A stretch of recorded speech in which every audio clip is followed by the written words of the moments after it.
Now, Donald Trump has celebrated yet another victory in the race to become the Republican presidential nominee. He won the South Carolina primary on Saturday. He beat Nikki Haley in her own home state. This is now a clean sweep so far for him.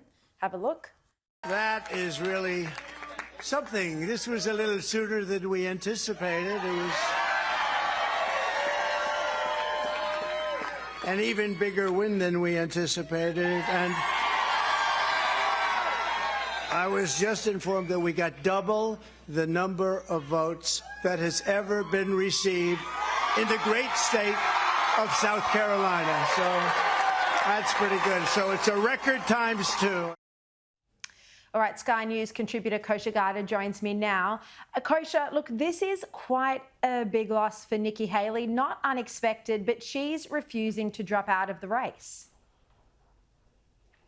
She sure is. You know, two records were set yesterday. Sharri, one is what President Trump there said, the double the number of votes ever received in a presidential primary. The second record is the margin of defeat that has been taken over here by a home state candidate who has not yet suspended the campaign. So nobody else has been defeated in their home state by this margin. So that really just puts your question in, I think, a starker light.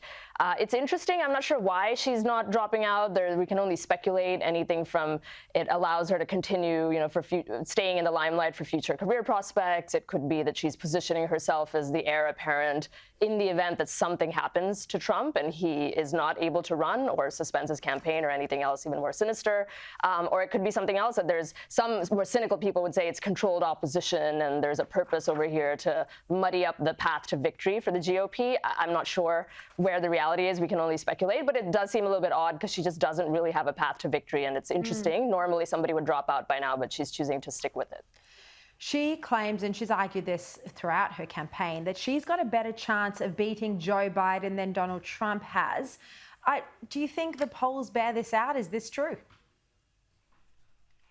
I don't. You know, that is definitely the cover story, if you will, that she's been saying for why she's sticking in the race. But, you know, we've discussed this before, that some people would say notionally she's a little bit more palatable with independents or the suburban women who are in swing states and don't like Trump, have never liked him. But even if that's true, first of all, we don't know if it's true because in a general election, how many of those people would vote for her over the Democrat, whether it's Biden or somebody else, is not proven. But secondly, even if she is stronger with them than Trump, she is very weak with Republican base. That's just the reality. 70+% of them support Trump. They think he has unfinished business. That's bearing out in election after election. And you cannot win the general as a Republican candidate without having that base. The independents are icing on the cake, but you need the cake, which is the base, and she just doesn't have that. So I don't see how she has a stronger path to victory.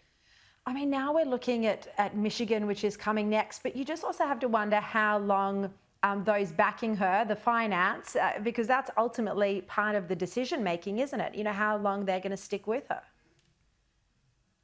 Very good point. And I think just hours ago, there was some breaking news here where the Koch brothers, who are these libertarian billionaires, I think one of them has passed, one is still there, but they back this fundraising group, which is a big hallmark in Republican fundraising. They just announced that while they support her, they're very happy that they backed her. They were backing her up until now. They've decided they will not be funding her anymore because they don't see a path to victory, even if they like her personally. So that's very interesting. I don't know if that's the first domino to fall, but that was a pretty big hit that she took on the back of this result in South Carolina. Yeah, fascinating, that breaking news. All right, Kosha Gada, thank you so much for joining us tonight.